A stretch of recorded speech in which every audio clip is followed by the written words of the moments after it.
Rahim, Alhamdulillahi Rabbil Alameen. Let's start now the discussion. I am Professor Sayyid Ali Haidar. I am talking about the acute viral hepatitis. Hepatitis A was covered, B was covered last night, and now I am going for the third one, and that is hepatitis C. Now, this is a virus which is actually RNA virus, and 3.2 million persons are chronically infected. Acute hepatitis C, if diagnosed, it should be monitored like B. In case of the acute hepatitis C, although it is very aggressive virus, usually the patient, they are survived the acute attack of it. But the problem with this virus is that there are more chances of development of the chronic hepatitis and pre-cirrhosis, cirrhosis, or hepatocellular carcinoma in comparison with hepatitis B, more chances. Even the patients have been developed the hepatocellular carcinoma after 30 years. My teacher, who was in my the first year residency, he was the only person in civil hospital who usually done the apparently endoscopy and biopsy of the liver. He died out because of the hepatitis C. Acute was survived, leading to the chronic hepatitis, leading to the pre-cirrhosis, cirrhosis, and then after 1 month he developed the hepatocellular carcinoma. So it is very important virus in this case. The progression is very, very quick. Acute to the chronic to the cirrhosis, and cirrhosis to the hepatocellular carcinoma in comparison, as we say, with hepatitis B is concerned. It's a flavivirus, the same virus which is the dengue virus and yellow fever virus. So it is a hepatotropic type of a virus. It replicates in the liver cells, lymphocytes, etc. And replication is more than 1 trillion progeny per day. So it is very, very highly replicating virus. And the pathogenesis has been described, although it is not possible for me to cover the pathogenesis is concerned. It is the virus which can transmit by parental route. Simple as that, not fecal route. Percutaneous injecting drug use or clotting factors or transfusions or therapeutic contamination equipment in our country, yes, the change the patient they exchange their syringes and dental procedures and what they call as the barber shops. They are actually doing this. Permucosal, if there is laceration, if there is abrasion, it may be vertical, perinatal, or it may be sexual, via vagina, via penile urethra. It is possible like that. So it is a sexually transmitted disease also. The risk patients are those patients who have got, addicted patients, heroin, diamorphine hydrochloride, cannabis, and other drugs they are injecting. Hemodialysis patient, HIV patient, and children born to HCV positive mothers. Remember that the milk feeding is allowed, remember, although this is a very, very highly infected virus. WHO recommended that although the hepatitis C virus excrete in the urine, in the milk, but the baby is safe. It will be killed by the very high developing intestinal flora and hydrochloric acid. So these are the epidemiology which this conjuncting drug is more commonly associated. It is a big topic again, sexual and transfusion and nosocomial health work or perinatal type of things. An unknown cause, we don't know exactly the cause. If somebody has got hepatitis B, C or D, you have to penetrate what is the source of infection. In majority of the cases I do not find in my study. Hepatitis C, in Pakistan about 10 to 13% patients has got the anti-HCV positive, the antibodies. And out of it, about 40% has active infection. Person newly infected HCV are usually asymptomatic. So acute hepatitis C, B, A are equivalent as far as presentation is concerned. Natural stage, the exposure is acute phase. It is resolved in 15% of cases. And it resolved leading to the chronic hepatitis 85%. So it is a big one, rather in comparison with the B, where only 10% cases are in problem. Acha. Okay, so chronic stable hepatitis is 80%, leading to cirrhosis is 20%, it slowly progresses 75%, and the hepatocellular carcinoma transplant death, even the transplantation has been done, 25%. So this is the natural history, rather in comparison with hepatitis B, where it is just not like that. The chronicity, the cirrhosis, the hepatocellular carcinomas are definitely there, but not to such extent. This is the prevalence which is given in these different countries. And yes, so I will continue in a few moments because the patient has arrived and I have to see this patient. So, hepatitis C prevalence was discussed previously with you. You can see that as far as data collection is concerned, it is less than 1% in the Southeast Asia, and it is more than 3% in our area of this India, Pakistan, Bangladesh, and more than that it is seen in the different countries where the practicing of these illegal sexual acts are more. They are more than these countries. In this area, African countries it is the West African countries. So anyway, it is common definitely in Pakistan. That is the problem. This is the pathogenesis which is described here, how it enters the hepatocytes and how it works with the different enzymes, attachments with proteins, and it is definitely inside the cell, and it is the chromosome of the hepatocyte is dependent now. गुलाम बना दिया जाता है, गुलाम बना लेता है हepatitis C virus और अपने हुक्म पर चलाता है, अब ये काम करो तुम। यही वायरस का एक प्रॉब्लम है सबसे बड़ा कि वो अपने अहकामात जारी करता है।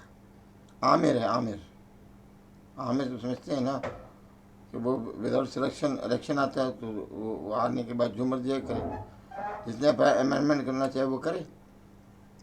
लेकिन सबसे पहले इम्पोर्टेंट बात याद है रखिएगा कि हेपेटाइटिस C को जो डायग्नोस करते हैं ना, उसमें हमेशा से उससे पहले जो करते हैं ना, हिस्ट्री टेकिंग के बाद, या आप हिस्ट्री दे रहे हैं कि फैमिली में भी है वगैरह वगैरह, और आपको शुबा है इस बंदे को जो है ना, फर्स्ट टेस्ट जब भी कराते हैं एंटीबॉडीज़ का कराते हैं।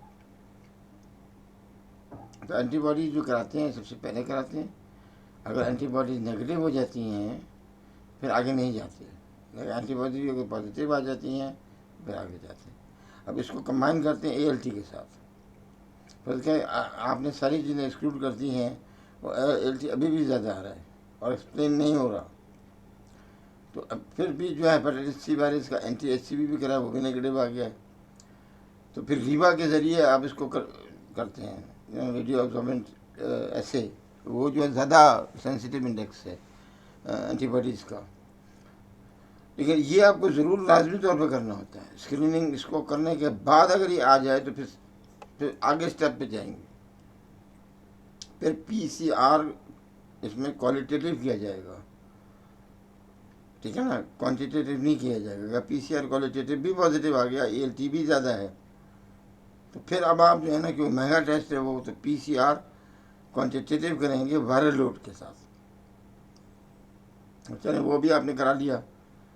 जब वो भी आप पॉजिटिव आ गया तो फिर आप जीनोटाइप देखते हैं कि 1 है, 2 है, 3 है, 1A है, 1B है, वगैरह वगैरह, ये देखते हैं। क्यों, अभी इसकी जो जीनोटाइप्स हैं बहुत सारी हैं, उसके मुकाबले में जीनोटाइप की वैल्यू है वो हेपेटाइटिस B में इम्पोर्टेंट नहीं है, इसलिए मैनेजमेंट एक है। इसके अंदर जो है ना, मैनेजमेंट वाइज अलग हो जाता है। इसकी जीनोटाइप इम्पोर्टेंट है, अगर हो सके करवाए तो ज़्यादा बेहतर होगा। अब आपने करा लिया, अब आपके सामने ये सूरत हाल वाज़ी हो जाएगी कि भाई अब ये जो है, ये क्या कंडीशन है इस पेशेंट की। ये एक्यूट हेपेटाइटिस है, इसके अंदर डिरेंज लिवर है, इसके HCV पॉजिटिव आ गया है, चाहे उससे आया या आपने रीवा के ज़रिए इसको पॉजिटिव किया है। फिर आपने PCR करा के भी देखा कि भाई कितना जो है वो क्वालिटेटिव है, पॉजिटिव है। अगर नेगेटिव हो गया क्वालिटेटिव जो है, तो आप फिर क्वांटिटेटिव नहीं कराएंगे। लेकिन अगर वो पॉजिटिव आ जाता है तो क्वांटिटेटिव कराएंगे और ये देखेंगे कि भाई ये कितने लेवल पर है, इसका वायरल लोड कितना है। करना कुछ भी नहीं है इसमें भी आपने, लेकिन आपको अंदाज़ा हो जाएगा इसकी सीवियरिटी का कम से कम। मिसाल के तौर पे ये आया क्वांटिटेटिव वायरल लोड आया 40 लाख से ज़्यादा है, तो ये बहुत ज़्यादा है। इसका मतलब है कि इस बंदे की लिए तैयारी कर रहे हैं कि ये ऐसा ना हो कि एक्यूट परमानेंट हेपेटाइटिस में चला जाए। ये जीनोटाइप 1 है, 2 है, 3 है, 4 है, 5 है, और भी हैं। इसमें से जीनोटाइप 1A है और 1B है। ये जो है ना, ये नॉर्थ अमेरिका, सेंट्रल अफ्रीका में, यूरोप में पाया जाता है 1, और इसका मैनेजमेंट भी ज़रा डिफ़िकल्ट है।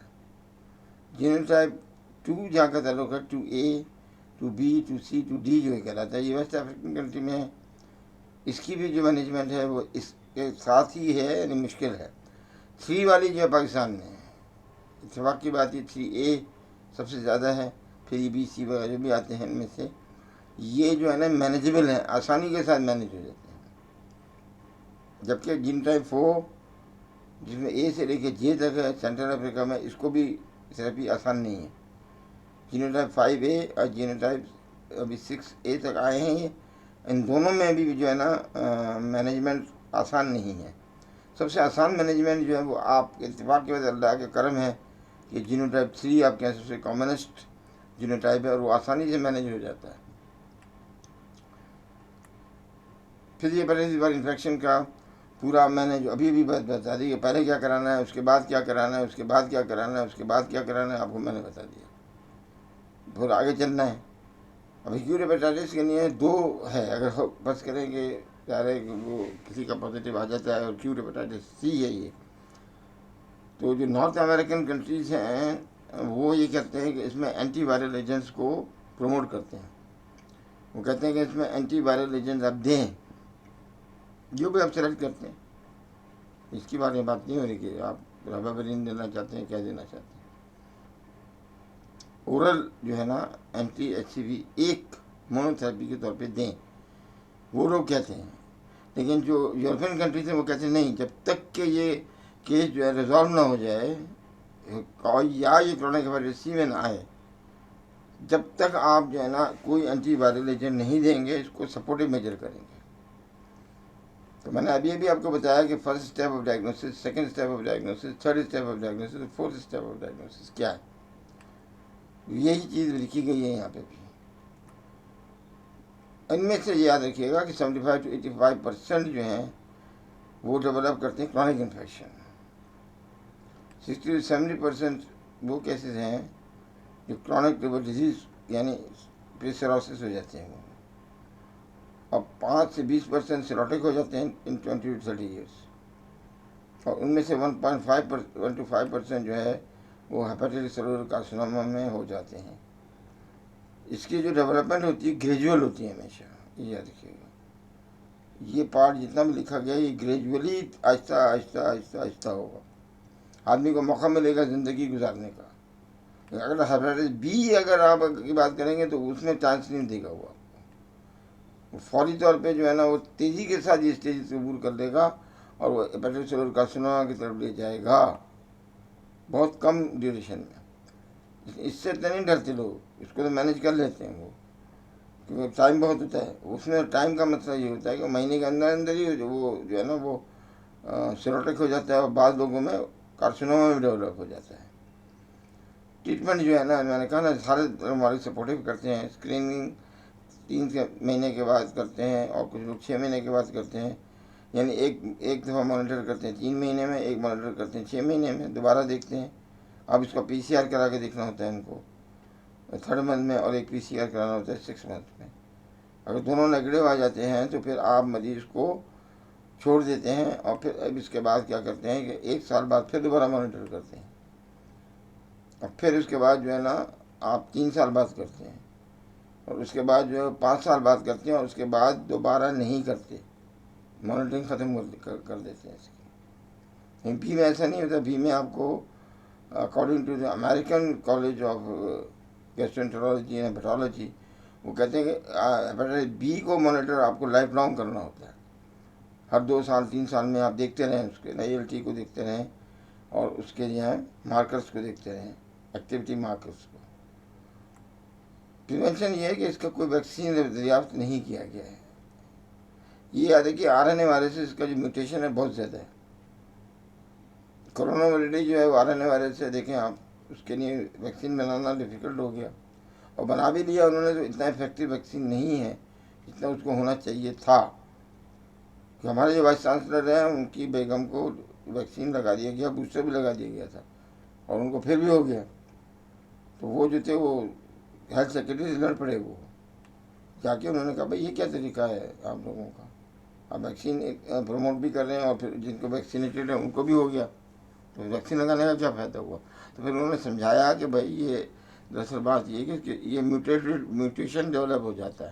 जैसे आपने सुना अल्फ़ा होता है, इसका बीटा कंपोनेंट होता है, डेल्टा कंपोनेंट होता है, और न्यू दिल्ली कंपोनेंट होता है, और पूना कंपोनेंट, मुख्तलिफ़ किस्म के इसके वेरिएंट्स हैं जो दरियाफ्त किए गए हैं। क्योंकि ये इतनी तेज़ी के साथ इसका जो है ना वो होता है म्यूटेशन, कि वो अगरचे क्रॉस इम्यूनिटी हो जाती है इनमें, अच्छी डेवलप होती है, लेकिन फिर भी जो है ना कोरोना वायरस जो है डेफिनेटली प्रॉब्लमेटिकल तो रहता है। इसी तरह से हेपेटाइटिस C का भी मसला है, उसके अंदर बिकॉज ऑफ द म्यूटेशन वो जो है ना वैक्सीन इतनी अच्छी नहीं रहेगी। अगर आप यानी कि बना भी लिया आपने, तो फिर आपको फिर वही इतने सारे जीनोटाइप्स हैं, किस किस जीनोटाइप्स के खिलाफ बनाएंगे और सीरोटाइप्स के खिलाफ बनाएंगे, ये एक प्रॉब्लम है इसके साथ। तो वैक्सीन डेवलपमेंट करने की बहुत कोशिश की है उन्होंने, मैंने आपको पहले भी बताया, अभी भी वर्क हो रहा है इसके ऊपर। अगर ये बनाने में कामयाब हो गए तो बहुत बड़ा अचीवमेंट होगा।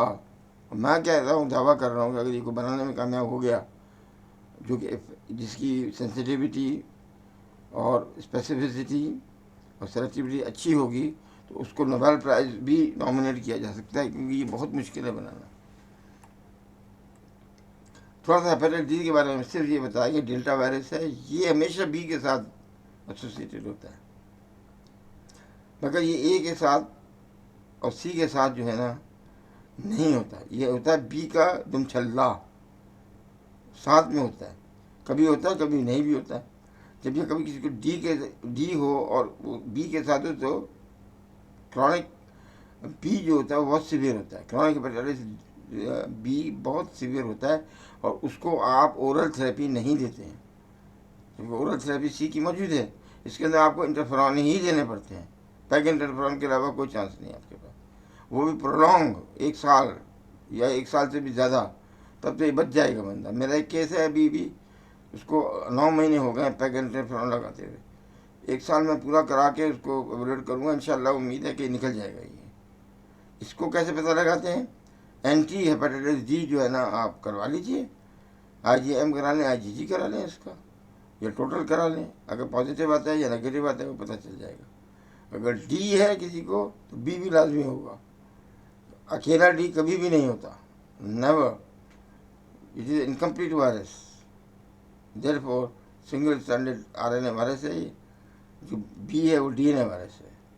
इसके साथ ये दुमछल्ला जो है इसका साथ लगा हुआ है, और ये तकरीबन 10 to 15% लोगों में ये भी बी के साथ डी होता है। मैनेजमेंट बहुत मुश्किल है, आसान काम नहीं है। और ये भी जो है पैरेंटली ट्रांसमिट होता है, ज़्यादातर ट्रांसफ्यूजन के जरिए होता है। और इवन जो है ये भी डिजीज़ जो है सेक्सुअली ट्रांसमिटेड डिजीज़ में शुमार की जाती है। उसके बाद अगली वाली जो पार्ट होगा वो हमारा ई होगा, उसको हम डिस्कस करेंगे एंड में आके, यानी इसके बाद जो सेशन होगा उसमें हम इसको डिस्कस करेंगे। और आई होप कि इसको थोड़ा सी उस पर थोड़ी सी बातचीत की जाए। ये लेक्चर प्रोलॉन्ग ना हो इसलिए मैं यहाँ पे रोक देता हूँ, और इंशाअल्लाह ताला वी विल मीट अगेन। उम्मीद है कि आपको मेरी गुफ्तगू पसंद आई होगी, और मैंने बिल्कुल साफ गुफ्तगू की है, क्लियर कट बात। कंसेप्ट बनाइए अपना प्लीज़, कंसेप्चुअल स्टडी करेंगे आप कामयाब हो जाओगे। तो एंड बेनिफिशियरी आपका पेशेंट है, आपको पेशेंट को डील करना है। ऐसा नहीं है उसके सामने आप जो है वो ट्रेमलेस हो जाएं और कॉन्फिडेंस लॉस कर जाएं। यहाँ जो मेडिसिन में मार है वो कॉन्फिडेंस की, याद रखिएगा। कॉन्फिडेंस से जो है ना मरीज मुतमैन होता है, आपके कॉन्फिडेंस से मरीज मुतमैन होता है। तो फिर इंशाल्लाह जो है ना वी विल कंटिन्यू इट। वमा अलैना इल्लल बलाग। अस्सलामु अलैकुम व रहमतुल्लाहि व बरकातहू।